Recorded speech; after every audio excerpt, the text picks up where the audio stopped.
অর্থাৎ দুটি অঞ্চলের মধ্যে যদি চাপের পার্থক্য বেশি হয় তাহলে বায়ুর গতিবেগ বাড়ে, আর দুটি অঞ্চলের মধ্যে যদি চাপের পার্থক্য কম হয় তাহলে বায়ুর গতিবেগ কম হয়। উচ্চচাপ অঞ্চল ও মকরী উচ্চচাপ অঞ্চলে বায়ু এসে এখানে মিলিত হয়। হ্যালো ভিউয়ার্স, ওয়েলকাম টু অপরজিৎ পাঠশালা। আজকে নিয়ে এসেছি বায়ু চাপ বলয় ও বায়ু প্রবাহের 2 নম্বর পার্ট। তো আজকে বায়ু প্রবাহ সম্পর্কে যে বাকি যাবতীয় জিনিসগুলো সেগুলো সম্পর্কে জানবো। তো চলো শুরু করা যাক। দেখো কি আছে, প্রথমত বায়ু প্রবাহ আমরা এর আগের ক্লাসে কি জেনেছি যে বায়ু যখন ভূপৃষ্ঠের সমান্তরালে অর্থাৎ ভূপৃষ্ঠের আনুভূমিকভাবে যখন বায়ু প্রবাহিত হয়, অর্থাৎ বায়ু যখন এইভাবে আনুভূমিকভাবে প্রবাহিত হয় তখন সেটাকে বলা হয় বায়ু প্রবাহ। বায়ু যদি ওপর দিকে প্রবাহিত হয় তখন সেটাকে বলবো উলম্ব প্রবাহ। কিন্তু বায়ু যদি ভূপৃষ্ঠের সমান্তরালে এইভাবে প্রবাহিত হয় তখন সেটাকে বলা হয় আনুভূমিক প্রবাহ। তাহলে বায়ু কেন প্রবাহিত হয়? বায়ু প্রবাহিত হয় চাপের সমতা বজায় রাখার জন্য। বায়ু সবসময় উচ্চচাপ অঞ্চল থেকে নিম্নচাপ অঞ্চলের দিকে প্রবাহিত হয়। তাহলে কোন অঞ্চল থেকে কোন অঞ্চলের দিকে প্রবাহিত হয়? বায়ু সবসময় চাপের সমতা বজায় রাখার জন্য বায়ু উচ্চচাপ অঞ্চল থেকে নিম্নচাপ অঞ্চলের দিকে প্রবাহিত হয়। দুটো অঞ্চলের মধ্যে চাপের পার্থক্য বায়ু চলাচলের অন্যতম কারণ। তাহলে কিসের কারণ হচ্ছে বায়ু চলাচলের প্রধান কারণ কি? দুটি অঞ্চলে চাপের কারণে হচ্ছে বায়ু চলাচলের প্রধান কারণ। উচ্চচাপ ও নিম্নচাপ যুক্ত অঞ্চলের মধ্যে চাপের পার্থক্য বেশি হলে বায়ুর গতিবেগ বাড়ে। তাহলে উচ্চচাপ অঞ্চল আর নিম্নচাপ অঞ্চলের মধ্যে যদি বায়ুর চাপের পার্থক্য বেশি হয় তাহলে বায়ু প্রবাহের বা বায়ুর গতির পরিমাণটা বাড়ে। আবার যদি উচ্চচাপ অঞ্চল আর নিম্নচাপ অঞ্চলের মধ্যে চাপের পার্থক্য কম হয় তাহলে বায়ু ধীর গতিতে প্রবাহিত হয়। যখন চাপের পার্থক্য থাকে না তখন বায়ু শান্ত অবস্থা বিরাজ করে, অর্থাৎ সেখানে পরিবেশটা শান্ত অবস্থা বিরাজ করে। দেখবে কোনো দিন আমরা প্রচুর স্পিডে ঝড় দেখতে পাই। ঝড় হলে কি বায়ুর গতিবেগটা খুব বেড়ে যায়। আবার কোনো দিন মৃদু বাতাস বয়, হালকা হালকা গায়ে বাতাস লাগে। আবার কখনো গরমকালে দেখবে একবার গম্ভীর অবস্থা সৃষ্টি করে, গাছের পাতা নড়ছে না, অস্বস্তিকর পরিবেশ। তো এই তিনটে অবস্থা সৃষ্টি হয় কিসের জন্য? বায়ুর চাপের পার্থক্যের জন্য। দেখো এখানে কি বলছে, এখানে বলছে এখানে যে গভীর উচ্চচাপ, এখানে যে গভীর নিম্নচাপ। ধরো আমি এখানে বলছি যে এখানে বায়ুর কোণা আছে আমার কাছে 1500টি এবং এইখানে আমার বায়ুর কোণা আছে 700টি। তাহলে দেখো এই দুটো অঞ্চলের মধ্যে চাপের পার্থক্য কত? 800টি বায়ুর কোণা, এখানে 1500টি বায়ুর কোণা আছে, এখানে 700টি বায়ুর কোণা আছে। তাহলে মাঝখানে কতগুলো চাপের পার্থক্য হচ্ছে? 800টা বায়ুর কোণার পার্থক্য হচ্ছে। এবার দেখো ধরো এখানে মৃদু উচ্চচাপ আছে, অর্থাৎ এখানে বায়ুর কোণা হচ্ছে 1000টি এবং এইখানে বায়ুর কোণা হচ্ছে ধরো 970টি। তাহলে এই দুটো অঞ্চলের মধ্যে চাপের পার্থক্য কত আছে? 30 আছে। 30টা বায়ুর কোণার চাপের পার্থক্য এখানে রয়েছে। তাহলে চাপের পার্থক্যটা কোন জায়গায় বেশি আছে? এই উঁচু অঞ্চলে চাপের পার্থক্যটা বেশি হচ্ছে।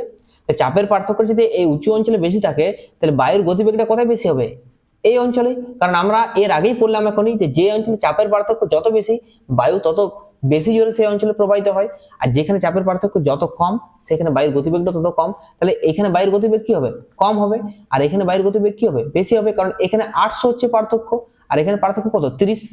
তাহলে দেখো এই যে জিনিসটা আছে, দেখো বায়ুটা কত স্পিডে প্রবাহিত হচ্ছে এবং এই যে অঞ্চলটা আছে সেকেন্ড যে অঞ্চলটা আছে সেখানে দেখো বায়ু কত ধীর গতিতে প্রবাহিত হচ্ছে। অর্থাৎ প্রথম অঞ্চলে কি হচ্ছে? প্রথম অঞ্চলে চাপের পার্থক্য বেশি, তাই সেখানে জোরে মানে খুব দ্রুত প্রবাহিত হচ্ছে। আর দ্বিতীয় অঞ্চলে কি চাপের পার্থক্য কম, তাই সেখানে বায়ু ধীর গতিতে প্রবাহিত হচ্ছে। অর্থাৎ দুটি অঞ্চলের মধ্যে যদি চাপের পার্থক্য বেশি হয় তাহলে বায়ুর গতিবেগ বাড়ে, আর দুটি অঞ্চলের মধ্যে যদি চাপের পার্থক্য কম হয় তাহলে বায়ুর গতিবেগ কম হয়। এবং যদি দুটি অঞ্চলের মধ্যে ধরো এখানে একটা উচ্চচাপ অঞ্চল আছে যার বায়ুর কোণা আছে 1000টি এবং এখানে একটা অঞ্চল আছে যার বায়ুর কোণা 1000টি। তাহলে এই দুটি অঞ্চলের মধ্যে কোনো চাপের পার্থক্য তো নাই, এইখানে যা বায়ুর চাপ এখানে বায়ুর তাই চাপ। তাহলে বায়ু আর কোনো দিকে প্রবাহিত হবে না, তাহলে সেখানে একবারে শান্ত বা স্থির অবস্থা বিরাজ করবে। ঠিক আছে, চলো তাহলে প্রথম এই অঞ্চলে কি দ্রুত গতি সম্পন্ন বায়ু প্রবাহিত হবে আর এখানে ধীর গতি সম্পন্ন বায়ু প্রবাহিত হবে। আর যেখানে বায়ুর চাপটা একবারে সমান হয়ে যাচ্ছে সেখানে কি অবস্থা সৃষ্টি হবে? সেখানে শান্ত অবস্থা সৃষ্টি হবে।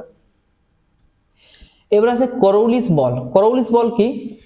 এটা ক্রিকেট খেলার বলার মতো নয়। করৌলিস বলটা হচ্ছে যে পৃথিবীর আবর্তনের ফলে যখন পৃথিবী ঘুরছে অর্থাৎ পৃথিবীর আবর্তনের ফলে বায়ু প্রবাহ বা সমুদ্র স্রোতের উপর একটা বল কাজ করে। তারা কিন্তু সোজাসুজি এইভাবে প্রবাহিত হতে পারে না। তারা কিন্তু বায়ু বা সমুদ্র স্রোত এইভাবে সোজাসুজি প্রবাহিত হতে পারে না। যেহেতু পৃথিবীর আবর্তন যেহেতু পৃথিবী ঘুরছে, তাই উত্তর গোলার্ধে বায়ু একটু ডান দিকে বেঁকে এবং দক্ষিণ গোলার্ধে বায়ু একটু বাম দিকে বেঁকে প্রবাহিত হয়। এই যে বলের জন্য এই জিনিসটা ঘটে সেটাকে বলা হচ্ছে করৌলিস বল।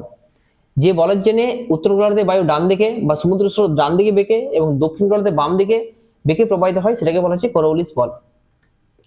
পৃথিবীর স্বাভাবিকভাবে চলাচলকারী বাতাস ও সমুদ্র স্রোতের উপর সাধারণভাবে এই বল কাজ করে। তাহলে কোরিওলিস বল কোন কোন জিনিসের উপর কাজ করে? সাধারণত সমুদ্র স্রোত আর বায়ুর উপর এই জিনিসটা কাজ করে।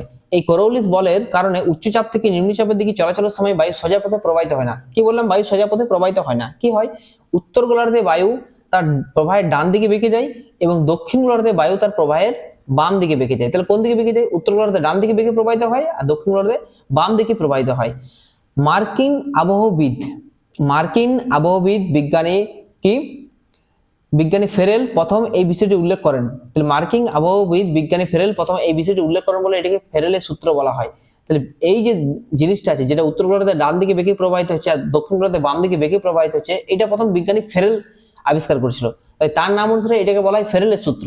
আর যে শক্তি এই দুটি জিনিস বা এই ঘটনাগুলি ঘটাচ্ছে সেটাকে বলা হচ্ছে কোরিওলিস বল।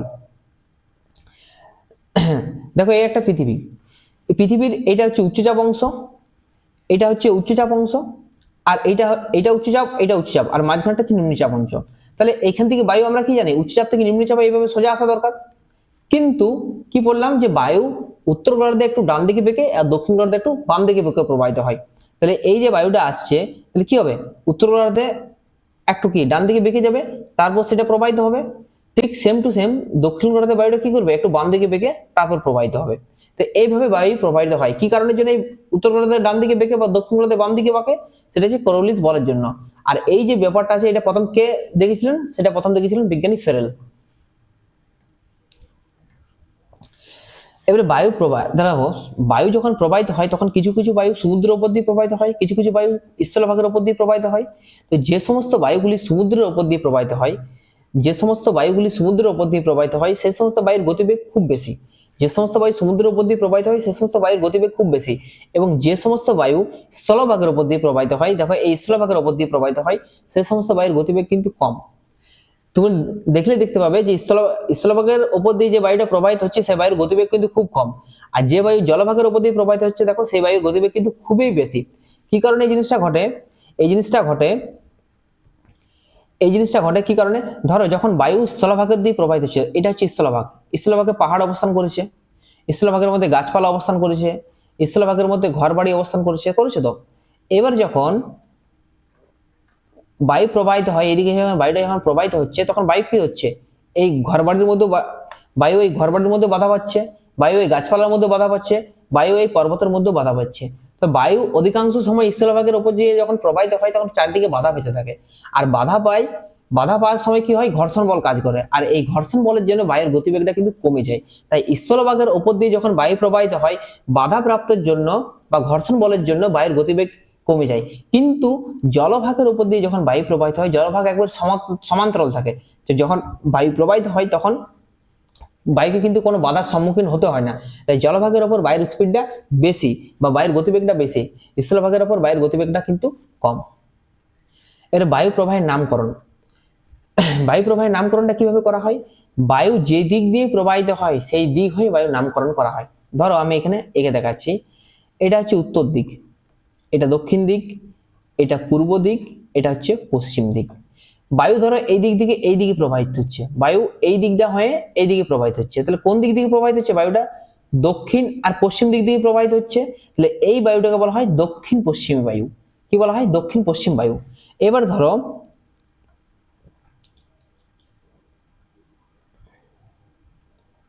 আমি অন্য একটা কালার নিয়ে মার্ক করছি। ধরো বায়ুটা এদিক থেকে নয় এদিক হয়ে প্রবাহিত হচ্ছে, এই বায়ুটা এদিক থেকে প্রবাহিত হচ্ছে, তাহলে কোন দিক হয়ে প্রবাহিত হচ্ছে? দেখো উত্তর আর পশ্চিমের মাঝখানে হয়ে প্রবাহিত হচ্ছে। বায়ুটা কোন দিক হয়ে আসছে? উত্তর পশ্চিম হয়েই তো আসছে, যে দিকটা হয়ে আসছে সেই দিকটা অনুযায়ী তার নামটা হবে। তাহলে এই বায়ুটা কি হবে? উত্তর পশ্চিমে বায়ু। যদি কোনো বায়ু এইভাবে প্রবাহিত হয়, এইভাবে আসছে, তাহলে কোন দিক হয়ে আসছে? উত্তর পূর্ব দিক হয়ে বায়ুটা আসছে, তাহলে এই বায়ুটার নাম কি হবে? উত্তর পূর্ব বায়ু। তাহলে বায়ু প্রবাহের নাম কি করে করা হয়? বায়ু যে দিক দিয়ে প্রবাহিত হয় সেই দিকটার নাম অনুসারে বায়ুর নামকরণ করা হয়ে থাকে। নিয়ত বায়ু প্রবাহ কি? যেমন দেখবে যে তোমরা প্রতিদিন, রবিবার বাদে প্রতিদিনই প্রায় সকাল 10টা হলেই তোমরা স্কুল যাওয়ার জন্য রেডি হয়ে যাও, টিফিন প্যাক করো, স্কুল চলে যাও। টিফিনের সময় টিফিন খাও, আবার স্কুল থেকে বাড়ি ফিরে আসো, টিউশন যাও, রাত্রিবেলায় পড়তে বসো, খেলো। এটা তোমাদের প্রত্যেকদিন বা ডেলিকার রুটিন, অর্থাৎ জীবনে প্রত্যেক দিনই তোমরা এই কাজটা করতে থাকো।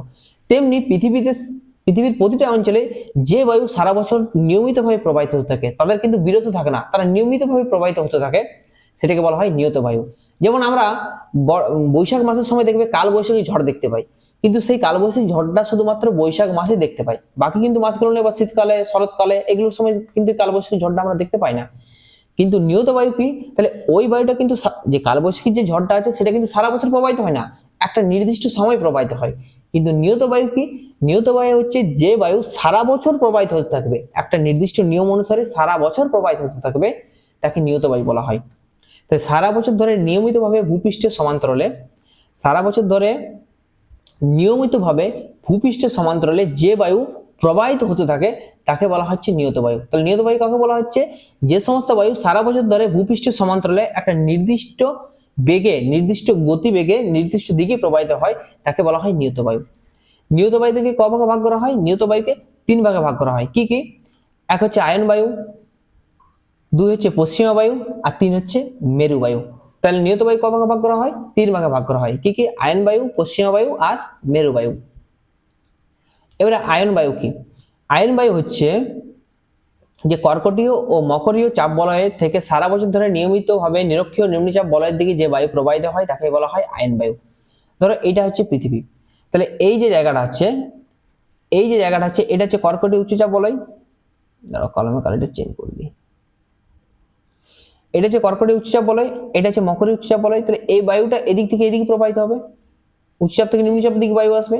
তাহলে এই যে দুটি অঞ্চলের মধ্যে যে বায়ু প্রবাহিত হয়, অর্থাৎ কর্কটীয় উচ্চচাপ অঞ্চল থেকে নিরক্ষীয় নিম্নচাপ অঞ্চলের দিকে এবং মকরীয় উচ্চচাপ অঞ্চল থেকে নিরক্ষীয় নিম্নচাপ অঞ্চলের মধ্যে এই যে অঞ্চলটি আছে, এই অঞ্চলের মধ্যে যে বায়ু প্রবাহিত হয় তাকেই বলা হয় আয়ন বায়ু। এই অঞ্চলের মধ্যে যে বায়ু প্রবাহিত হয় তাকেই বলা হয় আয়ন বায়ু। সাধারণত উত্তর ও দক্ষিণ গোলার্ধে 5 থেকে 25 ডিগ্রি অক্ষাংশের মধ্যে প্রবাহিত হয়। কত ডিগ্রির মধ্যে? 5 থেকে 25 ডিগ্রি অক্ষাংশ। উত্তর ও দক্ষিণ গোলার্ধে 5 থেকে 25 ডিগ্রি অক্ষাংশে বায়ুটা প্রবাহিত হয়, এই অঞ্চলের মধ্যে বায়ুটা প্রবাহিত হচ্ছে। উত্তর গোলার্ধে আয়ন বায়ু কর্কটীয় উচ্চচাপ বলয় থেকে নিরক্ষীয় নিম্নচাপ বলয়ের দিকে সোজাভাবে প্রবাহিত না হয়, ফেরেলের সূত্র অনুসারে ডান দিকে বেগে প্রবাহিত হয়। তাহলে কি বললাম? যে উত্তর গোলার্ধে কাকে বলে জানো তো? ধরো এটা হচ্ছে নিরক্ষরেখা, নিরক্ষরেখার মান কত হচ্ছে? 0 ডিগ্রি। এই নিরক্ষরেখা কি করছে? দেখো পৃথিবীকে 2 ভাগে ভাগ করছে, এই উপর দিকে একটা পার্ট আর নিচ দিকে একটা পার্ট। তো এই উপর দিকে বা উত্তর দিকে যে পার্টটা ভাগ করেছে সেটাকে বলা হচ্ছে উত্তর গোলার্ধ, আর এই দক্ষিণ দিকে যে পার্টটাকে ভাগ করেছে সেটাকে বলা হচ্ছে দক্ষিণ গোলার্ধ। তাহলে উত্তর গোলার্ধে কি করছে? দেখো উত্তর গোলার্ধে কর্কটীয় উচ্চচাপ বলয় থেকে বায়ু যখন কর্কটীয় উচ্চচাপ বলয় থেকে যখন নিরক্ষীয় নিম্নচাপ অঞ্চল দিকে বায়ু প্রবাহিত হচ্ছে, তখন সেই বায়ুটি ফেরেলের সূত্র অনুযায়ী ডান দিকে বেঁকে প্রবাহিত হচ্ছে। আর মকরীয় উচ্চচাপ অঞ্চল থেকে নিরক্ষীয় নিম্নচাপ অঞ্চলের দিকে বা দক্ষিণ গোলার্ধে বায়ু যখন প্রবাহিত হচ্ছে তখন একটু বাম দিকে বেঁকে প্রবাহিত হচ্ছে। তাহলে দেখে নাও জিনিসটা, এই বায়ু ডান দিকে বেঁকে তারপর প্রবাহিত হচ্ছে, দক্ষিণ গোলার্ধে বায়ু কি করছে? বাম দিকে বেঁকে তারপর প্রবাহিত হচ্ছে। তাহলে দেখো এই উত্তর গোলার্ধে যে বায়ুটা প্রবাহিত হচ্ছে, ভালো করে যদি দেখো, তাহলে এটা হচ্ছে উত্তর দিক, এটা দক্ষিণ দিক, এটা পূর্ব দিক, এটা হচ্ছে পশ্চিম দিক। তো বায়ুটা কোন দিক হয়ে আসছে? উত্তর গোলার্ধে বায়ুটা দেখবে, উত্তর গোলার্ধে বায়ুটা এইভাবে আসছে মানে কি? এইভাবে আসছে বায়ুটা। তাহলে এইভাবে আসছে মানে কি? যে পোর্শনের মধ্যে, যে দুটি পার্টের মধ্যে দিয়ে আসছে সেই দুটির পার্ট অনুযায়ী তার নামটা হয়, অর্থাৎ উত্তর আর পূর্বর অংশ দিয়ে আসছে বলে এই বায়ুটার নাম কি হবে? উত্তর পূর্ব। আর কি বায়ু নিয়ে পড়ছি? আয়ন বায়ু। তাহলে এই বায়ুটার নাম হবে কি? উত্তর পূর্ব আয়ন বায়ু। অর্থাৎ উত্তর গোলার্ধে যে আয়ন বায়ু প্রবাহিত হয় তাকে কি আয়ন বায়ু বলা হয়? উত্তর পূর্ব আয়ন বায়ু। ঠিক সেম টু সেম ভাবে দেখো দক্ষিণ গোলার্ধে বায়ুটা কোন দিক দিয়ে প্রবাহিত হচ্ছে? এটা উত্তর দিক, দক্ষিণ, পূর্ব, পশ্চিম। তাহলে কোন দিক দিয়ে প্রবাহিত হচ্ছে বায়ুটা? তোমরাই বলো। বায়ুটা এইভাবে প্রবাহিত হচ্ছে, ভালো করে দেখবে, এইভাবে প্রবাহিত হচ্ছে। এইভাবে যদি বায়ুটা প্রবাহিত হয় তাহলে কোন কি? দক্ষিণ আর পূর্বের মধ্যে প্রবাহিত হচ্ছে, তাহলে এই বায়ুটা কি বলবো? দক্ষিণ পূর্ব আয়ন বায়ু। তাহলে এই যে বায়ুটা প্রবাহিত হচ্ছে সেটা বায়ুটা কি বলবো? দক্ষিণ পূর্ব আয়ন বায়ু।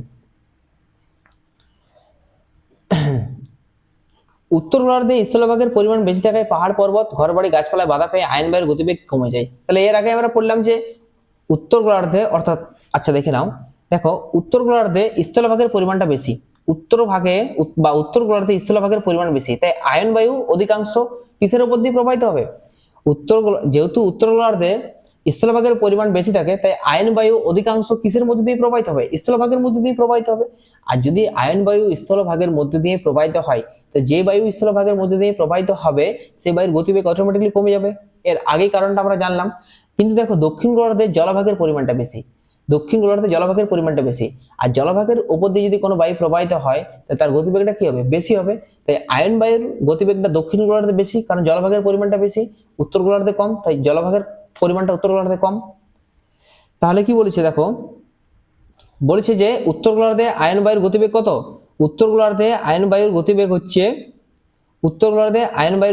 16 কিমি প্রতি ঘন্টা, এবং দক্ষিণ গোলার্ধে আয়ন বায়ুর গতিবেগ হচ্ছে প্রায় 22 থেকে 30 কিলোমিটার প্রতি ঘন্টা। এগুলা কিন্তু শর্ট কোশ্চেন, মাস্ট মনে রাখবে। এভাবে বায়ুটা প্রবাহিত হচ্ছে আয়ন বায়ু। এবার দেখো এখান থেকে একটা কোশ্চেন আসে যে আয়ন বায়ুকে বাণিজ্য বায়ু বলা হয় কেন? আয়ন বায়ুকে বাণিজ্য বায়ু বা ট্রেড উইন্ড কেন বলা হয়? কারণ পুরাতন যুগে বা পুরানো যুগে যখন মানুষরা বাণিজ্য করতো, তখন এই যে অঞ্চলটার উপর দিয়ে যখন নৌকা চলতো, তো এই পালতোলা নৌকাটাকে এই আয়ন বায়ু ঠেলে নিয়ে যেত। এই পালতোলা জায়গাটাকে বা পালতোলা নৌকা বা জাহাজগুলোকে এই আয়ন বায়ু ঠেলে নিয়ে যেত। তো যেহেতু এই নৌকা বা জাহাজগুলোকে আয়ন বায়ু ঠেলে নিয়ে যেত, তাই সেই সময় বাণিজ্য করতে সুবিধা করতো কোন বায়ু? এই আয়ন বায়ু তাদেরকে বাণিজ্য করতে সুবিধা করতো। তাই সেই আয়ন বায়ুর নাম ট্রেড উইন্ড বা বাণিজ্য বায়ু। এটা কিন্তু মনে রাখবে, শর্ট কোশ্চেন হিসেবে থাকবে যে আয়ন বায়ুকে বাণিজ্য বায়ু বলা হয় কেন, বা কোন বায়ুকে বাণিজ্য বায়ু বলা হয়। এবারে দেখো একটা কোশ্চেন আসছে যে ক্রান্তীয় অঞ্চলের মহাদেশের পশ্চিম অংশে পৃথিবীর অধিকাংশ মরুভূমি কেন সৃষ্টি হয়েছে? বলেছে যে ক্রান্তীয় অঞ্চল, কোন দুটো অঞ্চলে ক্রান্তীয় অঞ্চল বলা হয়? এখান থেকে যে অঞ্চল, এই কর্কটি উচ্চচাপ অঞ্চল ও মকরী উচ্চচাপ অঞ্চলের মাঝের যে অঞ্চলটা আছে, যেখানে আয়ন বায়ু প্রবাহিত হয়, সেটা হচ্ছে ক্রান্তীয় অঞ্চল। তো ক্রান্তীয় অঞ্চলের পূর্ব ভাগ ছেড়ে পশ্চিম ভাগে কেন বেশি মরুভূমি সৃষ্টি হয়েছে? ধরো এখান থেকে যদি বায়ুটা প্রবাহিত হয়, তাহলে জলভাগের মধ্যে দিয়ে বায়ু প্রবাহিত হচ্ছে। এই আয়ন বায়ু যখন জলভাগের মধ্যে দিয়ে প্রবাহিত হবে, তখন প্রচুর পরিমাণে জলীয় বাষ্প সংগ্রহ করবে, এবং প্রচুর পরিমাণে জলীয় বাষ্প সংগ্রহ করে যখন এই স্থলভাগের উপর দিয়ে যাবে, তখন এইখানে প্রচুর পরিমাণে বৃষ্টিপাত ঘটাবে, এবং ধীরে ধীরে যখন পশ্চিম ভাগের দিকে যাবে, তখন বৃষ্টিপাতের পরিমাণটা কি হবে? কমে যাবে। কেন কমে যাবে? কারণ এখানে তো বৃষ্টিপাত ঘটিয়ে দিচ্ছে, তাই এখানে জলীয় বাষ্প একেবারে শেষ হয়ে যাচ্ছে। যখন এই অঞ্চলটার কাছে আসছে, তখন জলীয় বাষ্প একবারে থাকেই না, ফলে ক্রান্তীয় অঞ্চলের পশ্চিম প্রান্তে অধিকাংশ মরুভূমিগুলি সৃষ্টি হয়েছে। আশা করি ধারণাটা ক্লিয়ার হয়েছে। দেখো এইভাবে জল যাচ্ছে, তাহলে যখন এই জলভাগের উপর দিয়ে যাচ্ছে, তখন প্রচুর পরিমাণে জলীয় বাষ্প সংগ্রহ করছে, এবং এই স্থলভাগের অর্থাৎ পূর্ব প্রান্তে প্রচুর পরিমাণে বৃষ্টিপাত ঘটিয়ে দিচ্ছে, কিন্তু পশ্চিম প্রান্তে যখন যাচ্ছে, তখন বৃষ্টিপাতের পরিমাণটা একবারে হচ্ছে না। তাই অধিকাংশ মরুভূমিগুলি কোথায় সৃষ্টি হয়েছে? পশ্চিম প্রান্তে সৃষ্টি হয়েছে। এবার আসছে ITCZ। দেখো ITCZ মানে হচ্ছে এই যে অঞ্চলটা আছে, এটা কি অঞ্চল? নিম্নচাপ অঞ্চল। আর এই নিম্নচাপ অঞ্চলের উপরে দুটো কি অঞ্চল ছিল? কর্কটি উচ্চচাপ অঞ্চল ও মকরী উচ্চচাপ অঞ্চল। আর বায়ু কোন দিক দিয়ে প্রবাহিত হয়? উচ্চচাপ অঞ্চল থেকে নিম্নচাপ অঞ্চলের দিকে প্রবাহিত হয়। তাহলে দেখো এই উপরে দুটো কর্কটি উচ্চচাপ অঞ্চল ও মকরী উচ্চচাপ অঞ্চল রয়েছে। এবার বায়ু কোন দিক থেকে প্রবাহিত হবে? এখান থেকে এই অঞ্চলের দিকে প্রবাহিত হবে। দেখো এই যে দুটি অঞ্চলে বায়ু একটা নির্দিষ্ট অঞ্চলে এসে পরে মিশছে, অর্থাৎ এই অঞ্চলটাতে এই দুটি অঞ্চলে বায়ু এসে পরে মিশছে। যেখানে কর্কটি উচ্চচাপ অঞ্চল ও মকরী উচ্চচাপ অঞ্চলের বায়ু এসে পরে মিলিত হয়, সেই মিলিত স্থানটাকে বলা হয় আন্তঃক্রান্তীয় অভিসারী অঞ্চল বা ITCZ। ITCZ এর ফুল ফর্ম কি? Inter tropical convergent zone. এটা শর্ট কোশ্চেনের জন্য মনে রাখবে, ইন্টার ট্রপিক্যাল কনভার্জেন্ট জোন। তাহলে ITCZ বা আন্তঃক্রান্তীয় অভিসারী অঞ্চলে কোন দুটি অঞ্চলে বায়ু এসে মিলিত হয়? কর্কটি উচ্চচাপ অঞ্চল ও মকরী উচ্চচাপ অঞ্চলের বায়ু এসে এখানে মিলিত হয়। আর এই দুটি বায়ু কি বায়ু নামে পরিচিত? এই দুটি অঞ্চলের বায়ুই আয়ন বায়ু নামে পরিচিত। এবার আসছে পশ্চিমা বায়ু। তাহলে কর্কটি উচ্চচাপ ও মকরী উচ্চচাপ বলয় থেকে যথাক্রমে সুমেরুবৃত্ত প্রদেশীয় ও কুমেরুবৃত্ত প্রদেশীয় নিম্নচাপ বলয়ের দিকে যে বায়ু প্রবাহিত হয়, তাকে বলা হয় পশ্চিমা বায়ু। পশ্চিম দিক দিয়ে চলাচল করে বলে এই বায়ুর নাম পশ্চিমা বায়ু। এই বায়ু কিন্তু আয়ন বায়ুর তুলনায় কিছুটা অনিয়মিত, অর্থাৎ আয়ন বায়ু সারা বছর যেমন প্রবাহিত হতে থাকে, পশ্চিমা বায়ু কিন্তু কখনো কখনো একটু খামখেয়ালি হয়ে যায়, তাই এটা অনিয়মিত একটু মতন। দেখো এটা হচ্ছে কর্কটি উচ্চচাপ অঞ্চল। এই অঞ্চল থেকে এই অঞ্চলের দিকে যে বায়ুটা প্রবাহিত হয়, বা এই অঞ্চল থেকে এই অঞ্চলের দিকে যখন বায়ুটা প্রবাহিত হয়, সেই বায়ুটাকে বলা হচ্ছে পশ্চিমা বায়ু। অর্থাৎ এই অঞ্চল থেকে এই অঞ্চল, কর্কটি উচ্চচাপ অঞ্চল থেকে সমুদ্রবৃত্ত প্রদেশীয় নিম্নচাপ অঞ্চল, এবং মকরী উচ্চচাপ অঞ্চল থেকে কুমেরুবৃত্ত প্রদেশীয় নিম্নচাপ অঞ্চলের মধ্যে যে বায়ু প্রবাহিত হয়, তাকে বলা হয় পশ্চিমা বায়ু। তাহলে পশ্চিমা বায়ু কি সোজাসুজি প্রবাহিত হবে? কখনোই না। কেমন ভাবে প্রবাহিত হবে? উত্তর গোলার্ধে একটু ডান দিকে বেঁকে, আর দক্ষিণ গোলার্ধে একটু বাম দিকে বেঁকে প্রবাহিত হবে। দেখো কি বলেছে, উত্তর গোলার্ধে ও দক্ষিণ গোলার্ধে 35 থেকে 60 ডিগ্রি অক্ষরেখার মধ্যবর্তী এই বায়ু প্রবাহিত হয়, অর্থাৎ এই দুটি অঞ্চলের মধ্যে এই বায়ু প্রবাহিত হতে হয়। যেটা বললাম উত্তর গোলার্ধে একটু ডান দিকে বেঁকে আর দক্ষিণ গোলার্ধে একটু বাম দিকে বেঁকে প্রবাহিত হয়, ওটা এখানে লেখা আছে। তাহলে এই বায়ুটা কি হলো, উত্তর গোলার্ধে একটু ডান দিকে বেঁকে তারপর প্রবাহিত হলো।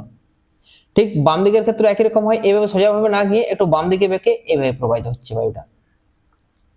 তাহলে এই যে বায়ুটা প্রবাহিত হচ্ছে, দেখো এই যে বায়ুটা প্রবাহিত হচ্ছে, এই বায়ুটার নাম কি হবে? যদি আমি এখানটা আঁকি উত্তর, দক্ষিণ, পূর্ব, পশ্চিম হলো, তাহলে এই বায়ুটা কোন দিক থেকে কোন দিকে যাচ্ছে? এই বায়ুটা এই দিক থেকে এইদিকে যাচ্ছে তো। যখন এই বায়ুটা এই দিক থেকে এইদিকে যাচ্ছে, তাহলে পূর্ব আর দক্ষিণ পশ্চিম আর দক্ষিণের মধ্যে দিয়ে যাচ্ছে, তাহলে এটা কি বলবো? দক্ষিণ পশ্চিম পশ্চিমা বায়ু। কি বলবো? দক্ষিণ পশ্চিম পশ্চিমা বায়ু। আর এইদিকের বায়ুটা কোন দিক হয়ে আসছে? এদিকে বায়ুটা এদিক হয়ে আসছে, তাহলে এই বায়ুটা কি নাম দেবো? তাহলে এদিক হয়ে আসছে বায়ুটা, এদিক হয়ে আসছে মানে কি উত্তর আর পশ্চিমের মধ্যে আসছে, তাহলে এই বায়ুটার নাম কি হবে? উত্তর পশ্চিম পশ্চিমা বায়ু। তাহলে দক্ষিণ গোলার্ধে কোন পশ্চিমা বায়ু প্রবাহিত হয়? উত্তর পশ্চিম পশ্চিমা বায়ু। আর উত্তর গোলার্ধে দক্ষিণ পশ্চিম পশ্চিমা বায়ু, আর দক্ষিণ গোলার্ধে উত্তর পশ্চিম পশ্চিমা বায়ু প্রবাহিত হয়। পশ্চিম বায়ুর প্রবাহ পথে অধিকাংশ মহাদেশের পূর্বাংশে অধিকাংশ নির্দেশিত তৃণভূমি কেন সৃষ্টি হয়েছে? তাহলে তৃণভূমি সৃষ্টি হওয়ার প্রধান কারণ কি? তৃণভূমি সৃষ্টি হওয়ার প্রধান কারণ হচ্ছে যেখানে বৃষ্টিপাতের পরিমাণ কম থাকবে, অর্থাৎ যেখানে বৃষ্টিপাতের পরিমাণ যত কম হবে সেখানে তৃণভূমি সৃষ্টি হবে। যদি বৃষ্টিপাতের পরিমাণ প্রচুর হয় তাহলে সেখানে বনাঞ্চল সৃষ্টি হবে। এবার দেখো এই যে জায়গাটা আছে, পশ্চিমা বায়ু এই দিক থেকে এইভাবে প্রবাহিত হচ্ছে তো। দেখো জলভাগের ওপর দিয়ে যখন যাচ্ছে তখন প্রচুর পরিমাণে জলীয় বাষ্প সংগ্রহ করছে, এবং যত ধীরে ধীরে যাচ্ছে তত পশ্চিম প্রান্তে বৃষ্টিপাত ঘটিয়ে যাচ্ছে, কিন্তু পূর্ব প্রান্তে যখন আসছে তখন বৃষ্টিপাত কিন্তু আর থাকছে না বা খুব কম পরিমাণে হচ্ছে। তাই অধিকাংশ পশ্চিমা বায়ু প্রবাহিত অঞ্চলে অধিকাংশ তৃণভূমি মহাদেশের পূর্ব প্রান্তে হয়েছে। কেন? পশ্চিম প্রান্তে তো প্রচুর পরিমাণে বৃষ্টিপাত ঘটিয়ে দিচ্ছে, কিন্তু পূর্ব প্রান্তে যে বৃষ্টিপাতের পরিমাণটা কমে যাচ্ছে, কারণ যত আগে দিকে যাচ্ছে বৃষ্টিপাত ঘটিয়ে যাচ্ছে, আর বৃষ্টিপাত যত ঘটিয়ে যাচ্ছে তার জলীয় বাষ্পের পরিমাণটা তত কমে যাচ্ছে, ফলে মহাদেশের পূর্ব প্রান্তে এসে তার কিন্তু বৃষ্টিপাতের পরিমাণটা আর একেবারেই হচ্ছেই না বা খুব কম পরিমাণে হচ্ছে। তাই মহাদেশের পূর্ব প্রান্তে যত তৃণভূমিগুলি সৃষ্টি হয়েছে। আর ভূমধ্যসাগরীয় অঞ্চলে শীতকালে যে বৃষ্টিপাত ঘটে সেটাও কিন্তু এই পশ্চিমা বায়ুর জন্য ঘটে থাকে।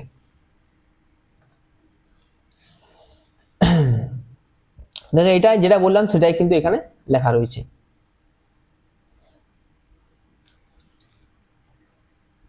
এবার দেখো কি হচ্ছে, ভালো করে দেখবে যে পশ্চিমা বায়ু তো প্রবাহিত হচ্ছে। দেখো এটা পুরো পৃথিবীর ম্যাপ।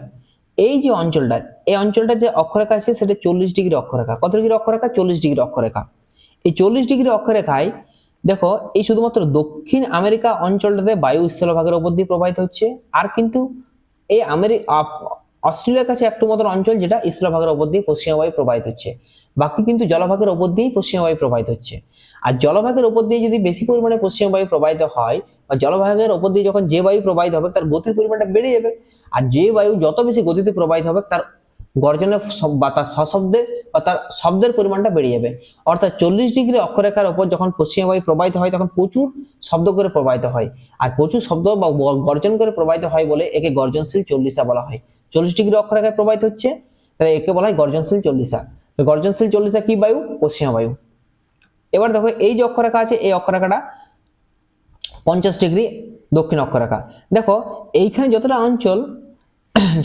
অঞ্চল স্থলভাগের উপর দিয়ে বায়ু প্রবাহিত হচ্ছে, এখানে কিন্তু স্থলভাগের পরিমাণটা আরো কমে গেছে। অস্ট্রেলিয়া বা এই অঞ্চলে তো কোনো স্থলভাগ নেই, শুধুমাত্র দক্ষিণ আমেরিকায় একটা মতন স্থলভাগ আছে। তাহলে এখানে স্থলভাগের পরিমাণটা আরো কমে গেছে, জলভাগের পরিমাণটা আরো বেড়ে গেছে। তাহলে এই যত জলভাগের পরিমাণটা বাড়বে তত স্পিডটা আরো বেড়ে যাবে।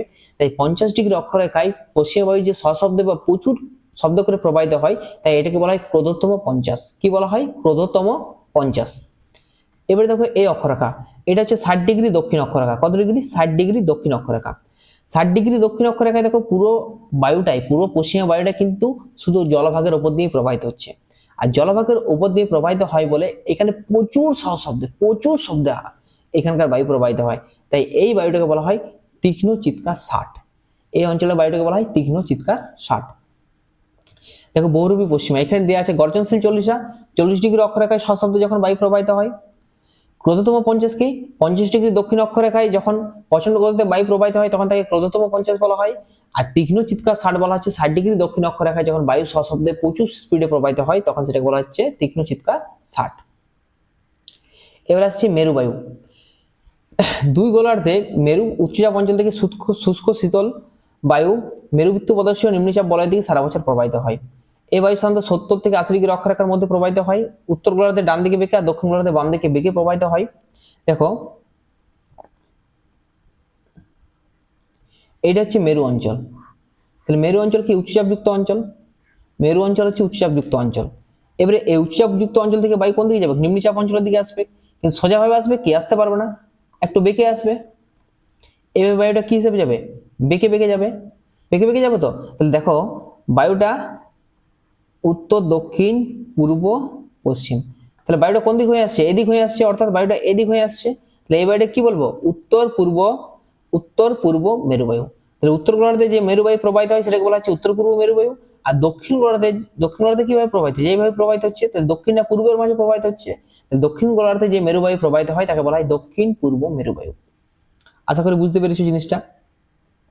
মেরুবায়ুর কারণে উত্তর গোলার্ধে বা দক্ষিণ গোলার্ধে কখনো কখনো ঝড়ের সৃষ্টি হয়। কিসের সৃষ্টি হয়? উত্তর গোলার্ধে বা দক্ষিণ গোলার্ধে কখনো কখনো ঝড়ের সৃষ্টি হয়, তুষার ঝড়ের সৃষ্টি হয়। ঝড় নয়, তুষার ঝড়ের সৃষ্টি হয়। এরপর হচ্ছে আবহাওয়া সম্পর্কিত কিছু যন্ত্রসমূহ। বায়ুর গতি মাপক যন্ত্রের নাম হচ্ছে অ্যানিমোমিটার। কি যন্ত্র? অ্যানিমোমিটার। এই দেখো যন্ত্রটা দেখতে পাবে। কি হচ্ছে? বায়ুর প্রচন্ড তাপে এই যন্ত্রটা কিন্তু ঘুরতে থাকে। বায়ুর প্রচন্ড প্রবাহে এই যন্ত্রটা কিন্তু ঘুরতে থাকে, আর ঘোরা অনুযায়ী তার স্পিডটা ক্যালকুলেট করা হয়। বায়ুর উষ্ণতা পরিমাপক যন্ত্র, উষ্ণতা বানানটা দেখবে একটু ভুল আছে। বায়ুর উষ্ণতা পরিমাপক যন্ত্র, থার্মোমিটার যন্ত্রের সাহায্যে উষ্ণতা পরিমাপ করা হয়। আর বায়ু চাপ পরিমাপক যন্ত্র, ব্যারোমিটারের সাহায্যে বায়ু চাপ পরিমাপ করা হয়। তাহলে এই তিনটা কিন্তু মনে রাখবে, কোশ্চেন হবে। বায়ু প্রবাহের গতি পরিমাপক যন্ত্র হচ্ছে অ্যানিমোমিটার, বায়ুর উষ্ণতা পরিমাপক যন্ত্র হচ্ছে থার্মোমিটার, আর বায়ু চাপ পরিমাপক যন্ত্র হচ্ছে ব্যারোমিটার। তো আজকে ক্লাসটা এখানে শেষ করছি। আশা করি যদি ক্লাসগুলো ভালো লাগে তাহলে চ্যানেলটা সাবস্ক্রাইব করে দিও। আর কোনো অসুবিধা থাকলে সেটা কমেন্টে লিখে জানাও, আর যদি ভালো লাগে তাও কমেন্টে লিখে দেখাও।